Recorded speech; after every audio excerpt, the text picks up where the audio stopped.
আসসালামু আলাইকুম বন্ধুরা, চলে এলাম আজকে আবারও একটা নতুন রেসিপি নিয়ে। আজকে তৈরি করব শাহি জর্দা। তো শাহি জর্দার যে রেসিপিটা সেটা আমারটা একটু অন্যরকম হবে, খুবই ঝটপটভাবে তৈরি করব। যদিও এটা তৈরি করতে বেশ সময় লাগে, তবে এই রেসিপিটা ফলো করলে দেখবেন আধা ঘন্টারও কম সময়ের মধ্যে আপনারা শাহি জর্দা তৈরি করে ফেলছেন। তো প্রথমে জর্দার জন্য আমি এখানে 1 কাপ চাল নিয়ে নিলাম। এটা আতপ চাল বা চিনি গুঁড়া চাল। তো এরপরে আমি কাঠবাদাম দিয়ে দিলাম, এরপরে দিলাম কিশমিশ, পেস্তা বাদাম আর সাথে দিয়ে দেব কাজু বাদাম।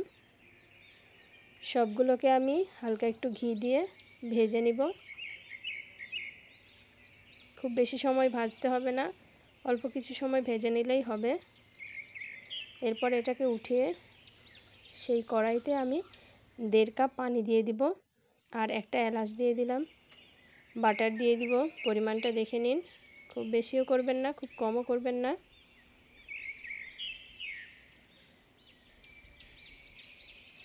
এরপরে পানিটা ফুটে এলে এরপরে আমি চালটা দিয়ে দিব। পানিটা ফুটে এসেছে, এখন আমি চালটা দিয়ে দিলাম। পানির পরিমাণটা আপনারা দেখেছেন আমি কম দিয়েছি, এটার কারণও আছে। দিয়ে দিলাম অল্প একটু ফুড কালার। আপনারা সবসময় লিকুইডটা ব্যবহার করার চেষ্টা করবেন, তাহলে দেখবেন কালারটা খুব ভালো আসছে। এটা মোটামুটি হয়ে এসেছে অর্ধেকটা। তো এখন আমি এখানে ব্যবহার করব দুধ আর চিনি। প্রথমে আমি 1 কাপ চিনি দিয়ে নিলাম, এরপরে আমি দিয়ে দিচ্ছি 1/2 কাপ দুধ। লিকুইড রুম টেম্পারেচারে দুধ হলেই হবে।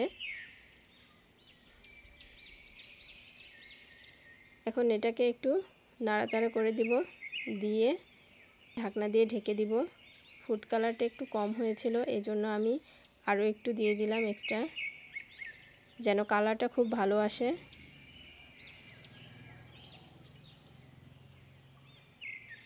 এখন এখানে দিয়ে দিলাম মোরব্বা, 1 মুঠের মতো দিয়ে দিয়েছি আমি, যেহেতু 1 কাপ চালের তৈরি করছি। মোটামুটি হয়ে এসেছে। এখন আমি যে বাদামটা ভেজে রেখেছিলাম সেটা এখানে অ্যাড করব।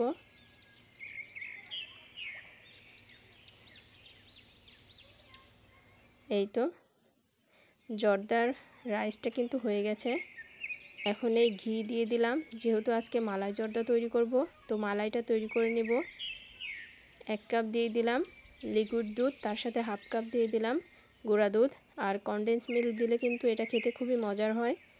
আর সব সময় মালাইতে কনডেন্স মিল্ক ব্যবহার করার চেষ্টা করবেন, দেখবেন মালাইটাও খেতে খুবই মজার হবে, টেস্টটা অনেক শাহি শাহি আসবে।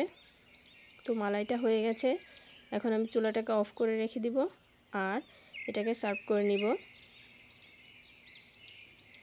তো দেখলেন তো কত অল্প সময়ের মধ্যে আমাদের শাহি জর্দা রেডি হয়ে গেল। উপরে আমি কিছু বেবি সুইট দিয়ে দিলাম। এই তো রেডি হয়ে গেল। তো আজকে এই পর্যন্তই, সবাই ভালো থাকবেন, আল্লাহ হাফেজ।